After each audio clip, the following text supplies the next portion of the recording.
Coucou mes amours, mes amoureux du droit, bonjour. J'espère que vous allez bien. Aujourd'hui, on va parler d'un sujet très délicat, voire très complexe même, et qui suscitera forcément plusieurs réactions. Pourquoi le choix de ce thème? Tout simplement parce que depuis un certain temps, depuis 2 semaines déjà, partout où je m'y rends, je vois toujours des femmes mariées en agglomération qui sont en train de se discuter sur la question de savoir si réellement il y a viol entre époux. Pour certaines, il y a bel et bien viol entre époux. Pour d'autres, par contre, il peut y avoir viol entre époux. C'est pourquoi nous avons décidé tous ensemble de nous prononcer sur cette question. Nous décortiquerons durant notre vidéo, nous allons tous ensemble décortiquer, voire décrypter, analyser tous les contours pour enfin en déduire si réellement on peut parler de viol entre époux ou pas. Au préalable, nous parlerons d'abord des faits justificatifs. Qu'est-ce qu'on qualifie de faits justificatifs en fait?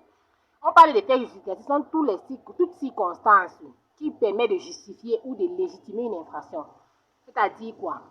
Des éléments qui permettent à ce que, bien que l'auteur de l'infraction soit exempté, donc exonéré de l'infraction qu'il a commise, c'est-à-dire quoi? Des éléments qui permettent de le relaxer, qui permettent de justifier la raison pour laquelle il a commis l'infraction. Du coup, on ne peut, dans ce cas, on ne peut le poursuivre pour l'infraction commise, ou encore, même s'il est poursuivi, on puisse alléger sa peine. Parmi dans ces faits justificatifs, nous avons tout d'abord la légitime défense. On parle de légitime défense lorsque l'auteur de l'infraction ou bien l'élément ayant conduit à l'infraction a été fait indépendamment de la volonté de l'auteur de la dite infraction. C'est-à-dire quoi? Par exemple, moi, Laura Terebe, je suis dans une situation où quelqu'un vient pour abuser de moi. Lorsqu'il me contraint à cet acte odieux, je me trouve à prendre une bouteille et doser sur sa nuque. Lorsqu'il a les saignements graves, donc il commence à saigner, la blessure devient grave, on l'amène à l'hôpital, il me poursuit demain pour blessure grave. Je pourrais justifier, si je parviens à démontrer que j'ai commis cet acte en me défendant. Donc, c'était des circonstances où je me défendais de viol qui voulait émettre sur moi.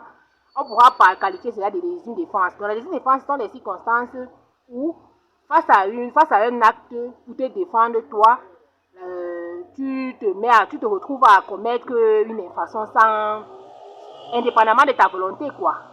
Dans ces circonstances, on parle de légitime défense. Nous avons également le respect de l'ordre hiérarchique. Ce fait justificatif est principalement vu chez les hommes en tenue, les forces de l'ordre. C'est-à-dire quoi? Lorsque le chef, dans leur unité, les forces de l'ordre, le chef hiérarchique donne l'ordre de tirer, voire de fusiller même sa maman, ce dernier devra le faire sans hésiter. Et lorsqu'il fusille sa maman ou la maman d'un tiers, on ne peut le poursuivre pour meurtre ou pour assassinat. Pourquoi? Parce qu'il respectait les ordres de son chef hiérarchique. Donc, on peut qualifier cela est qualifié de fait justificatif, on peut le poursuivre pour cela. Supposons que moi, je suis Laura Kebe, supposons gendarme, mon chef hiérarchique me contraint, m'oblige, me donne l'ordre de tirer sur telle ou telle personne, même si cette personne m'est chère. Et face à cela, donc, je tue cette personne, c'est-à-dire je commets un meurtre vis-à-vis de cette personne. On ne pourra me poursuivre pour meurtre ou assassinat. Pourquoi? Parce que si j'arrive à démontrer que je respectais juste les ordres de mon supérieur hiérarchique, je serai exonéré, je serai relaxé vis-à-vis de cette infraction. Nous avons également l'état de nécessité. On parle généralement d'état de nécessité dans les circonstances où une maman se retrouve à prendre la marchandise, voire les beignets d'une vendeuse pour nourrir son bébé qui est malade, voire agonisant. Là, on ne peut pas poursuivre cette maman de vol. Pourquoi? Parce que on suppose, si elle arrive à démontrer également que son enfant était agonisant, il était affamé et s'il ne mangeait pas ce beignet, il allait décéder. Du coup, c'est la raison pour laquelle elle s'est retrouvée à prendre les beignets de la vendeuse sans demander son consentement. Là, elle pourra être relaxée, hein. Cela justifierait son infraction, son acte. Du coup, elle sera libérée, relaxée de cette infraction de vol s'il savait que la vendeuse viendrait à la poursuivre pour vol autant pour moi. On a également le respect de la loi. C'est-à-dire quoi, tout acte que l'on fait conformément à la loi, tout acte que l'on fait conformément à la loi peut être qualifié de fait justificatif. En ensemble, donc, nous avons comme fait justificatif la légitime défense, l'état de nécessité, le respect de l'ordre hiérarchique et le respect de la loi. Vous conviendrez donc, tous ensemble donc vis-à-vis de ces faits justificatifs cités, développés, il n'apparaît nulle part la qualité de l'époux comme fait justificatif qui pourra l'exonérer, voire l'exempter de viol, quoi. Qui pourra permettre à ce qu'il puisse ne pas être poursuivi de viol. Il n'apparaît donc pas dans ces faits justificatifs la qualité de l'époux. Donc, dans ce sens-là, on pourrait dire donc tous ensemble que l'époux peut bel et bien être poursuivi pour viol. Par ailleurs, allons maintenant conformément au code pénal. Qu'est-ce que le code pénal dit? Le code pénal définit à son article 296 le viol comme étant le fait par lequel, à l'aide des violences physiques ou morales, une personne contraint une autre personne, voire pubère, à avoir des relations sexuelles avec lui. C'est ça le viol. Et dans ce même code pénal, surtout le code pénal, précisément le code pénal a noté, ces viols sont qualifiés, nous avons comme élément matériel, pour parler de viol, les violences. Et ces violences doivent être illégitimes, voire illicites. C'est-à-dire quoi? Ces violences doivent être en violation de la loi, c'est ça qui signifie illégitime ou illicite. Ça doit être en violation de la loi. Et le code pénal qualifie les violences illégitimes ou illicites qui sont en violation de la loi. Ces violences-là qui ont été commises sur des inconnus ou encore sur des copines, comme on le dit le mot quartier, sur des copines. C'est-à-dire quoi? Moi, Laura Kérébé, toujours, une tierce personne vient émettre des violences physiques sur moi dans le but d'abuser de moi. Les violences qu'il émet, n'étant ni son épouse, je ne suis qu'une inconnue, ou encore une simple copine, je pourrais bien, à travers ces violences illégitimes qu'il exerce sur moi, le poursuivre pour viol. Pourquoi? Parce qu'on n'a aucun lien ensemble. La loi ne nous a pas unis, on n'est pas unis, nous ne sommes pas mariés, nous ne sommes pas époux ni épouses. Dans ce cas, on pourrait qualifier de viol. Pourquoi? L'élément matériel est qualifié, caractérisé, c'est-à-dire les violences illégitimes ou illicites, en violation de la loi, comme le précise le code pénal camerounais à son article 296. Il y a également l'élément moral. Il faut qu'il y ait un élément moral. L'élément intentionnel, conformément à l'article 74, alinéa 2 du code pénal. L'élément intentionnel, c'est quoi? C'est que, d'après la loi, on doit parler de l'élément intentionnel lorsque on verra que la tentative de viol, que le viol, l'époux a eu vraiment l'intention de vouloir abuser de son épouse, vouloir contraindre son épouse à avoir les relations sexuelles avec elle dans le but de la nuire. Il faut qu'on démontre que vraiment, il voulait les relations sexuelles qu'il voulait avec lui, c'était avec elle autant pour moi, c'est dans le but de nuire à son épouse. Là, on pourra parler de viol. Mais par ailleurs, en outre, si on regarde les dispositions de l'article du Code civil, l'article 221, 212, 213, 214, 215 du Code civil, on verra les obligations des époux dans le mariage. Et parmi les obligations des époux, nous avons l'obligation de supporter secours, l'obligation d'assistance, l'obligation de la charge du foyer.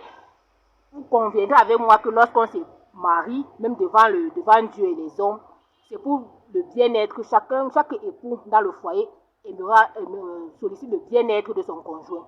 On ne se marie pas pour faire du mal à l'autre, en fait. On se marie pour l'union de la communauté, l'union du foyer, pour permettre l'évolution du foyer ensemble, pour faire du bien à l'un comme à l'autre. Et le rapport sexuel est l'une des obligations du mariage, qui découle du mariage, c'est-à-dire l'obligation de consommer le mariage. C'est pourquoi, si on constate tout ensemble, l'article 214 du Code civil précise quoi? Lorsque l'un des époux ne veut pas participer à l'une des obligations du mariage, on peut le contraindre. On peut le contraindre à exécuter l'une des obligations du mariage. Et parmi les obligations du mariage, nous avons la consommation du mariage, c'est-à-dire le rapport sexuel. Donc, si bien plus, on mis l'élément matériel qui est de violence, les violences La loi précise que les violences illégitimes, comme je disais tantôt, sont des violences qui sont faites l'un à l'égard d'une inconnue ou à l'égard d'une copine. Or, la loi qualifie dans il y a les hommes et les violences illégitimes ou illicites, il y a les violences illicites également, c'est-à-dire les violences prévues par la loi. C'est-à-dire les violences prévues par la loi. Et les violences prévues par la loi sont celles faites sur les épouses, les mariés. Pourquoi? Parce que c'est la loi, non seulement la loi qui le prévoit, mais également l'obligation de consommer le mariage est une obligation péremptoire, est l'une des obligations qui découlent du mariage. Lorsque l'un des époux ne veut pas s'exécuter, l'on peut le contraindre conformément à l'article 214 du Code civil. Donc, lorsqu'on ne peut donc en ensemble, donc vis-à-vis de ces explications, on ne peut parler de viol, qualifié de viol entre époux. Pourquoi? Tout simplement parce que le rapport, c'est une obligation du mariage. La consommation du mariage est une obligation qui découle du mariage.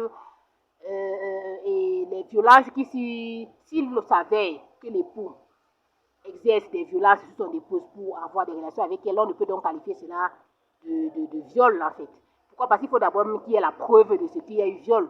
Et le rapport sexuel entre époux se passe dans la chambre, à huis clos, en intimité. Dans l'hypothèse où la femme arrive à démontrer qu'elle a été abusée par des preuves, il faut d'abord qu'il y ait des témoins qui attestent de ce qu'il y a eu réellement viol. Pourquoi? Parce qu'elle peut aller voir l'homme de là, il dresse ses certificats médico-légal tout simplement.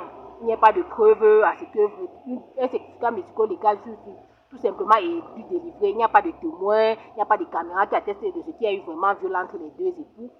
Donc, par exemple, moi, Laura Tébé toujours, je suis mariée, je suis avec mon époux.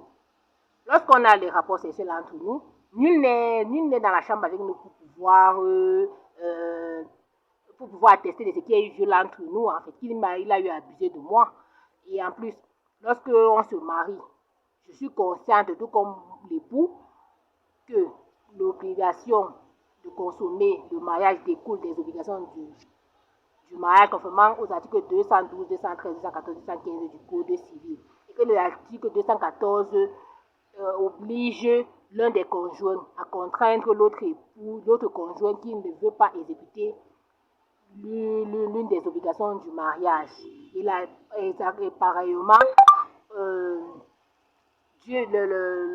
Dieu suprême précise que lorsqu'on se marie, le corps de la femme appartient à l'homme, le corps de l'homme appartient à la femme.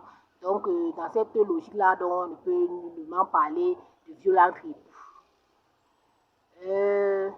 Consciente que cette vidéo suscitera beaucoup de réactions, notez que les amours, elle n'a pas été conçue dans le but de heurter la sensibilité des femmes mariées ou bien des femmes en général, ou encore dans le but de susciter ou bien d'encourager ces époux-là qui commettent des actes odieux dans leur foyer en fait. Elle a été conçue pour sensibiliser et permettre à toutes ces femmes mariées qui sont victimes des actes odieux dans leur foyer de mieux qualifier. Lorsqu'elles aimeraient dénoncer ces actes odieux dont elles sont victimes, elles puissent mieux qualifier. Elles puissent comprendre que les violences faites lors des rapports sexuels qui causent des blessures, qui causeront des blessures, elles pourront qualifier leur infraction de blessure volontaire, autant pour moi, et non de viol. Elles pourront qualifier ces violences dont elles sont victimes dans leurs différents foyers par leur époux, lors des rapports sexuels ou bien pour qui leur contraint avoir des rapports sexuels, elles pourront qualifier ces infractions de blessure volontaire et non de viol. Donc c'est dans cette logique que cette vidéo a été conçue. Donc les amours, ne pensez point qu'elle a été conçue pour heurter la sensibilité des femmes mariées ou encore pour encourager les hommes à commettre leurs actes odieux dans le foyer. Non, non, non. Elle a été conçue pour sensibiliser ces femmes-là il serait mieux de qualifier, étant donné qu'il n'y a pas de viol entre époux, il serait mieux de qualifier leur viol en blessure volontaire au cas où elles sont victimes de ces actes odieux qui suscitent des blessures, qui conduisent à des blessures d'une partie de leur corps. Là, ils qualifieront de blessures volontaires, de peur de voir leur plainte rejetée ou encore requalifiée durant la procédure. C'est donc ce que nous avons à partager tous ensemble aujourd'hui. Nous espérons que vous allez toujours continuer à aimer. Nous vous prions de continuer de partager, de continuer à vous abonner, de continuer à laisser des commentaires. Et sur ce, passez une agréable journée et semaine et à la prochaine.